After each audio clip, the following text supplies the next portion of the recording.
What's up, mananap? It's me again, Mommy Ren, saying good noon, everyone. Hello, hello, hello.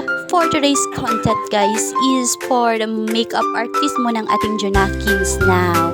Since nag-abot ang iyang lolo o lola, ara, grabe iyang maoy that time. Kay gusto niya make-upan iyang lolo. So that time, pauwi naman si lolo nila.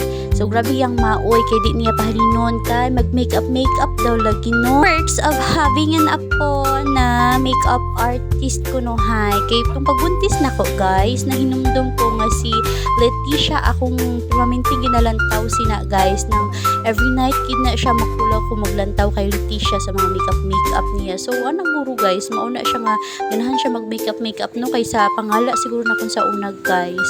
So kana that time di niya pahalinon. So bala ang lolo makakatawa lang ko that time guys while nagalantaw sa ilan no kay dati ginaisip lang nila what if magdagko na daw ilang apo ano daw kabuang sa ila. So now here it is na mao na yung kabuang sa inyong mga apo sa inyo ha. So the art and the artist. Bye.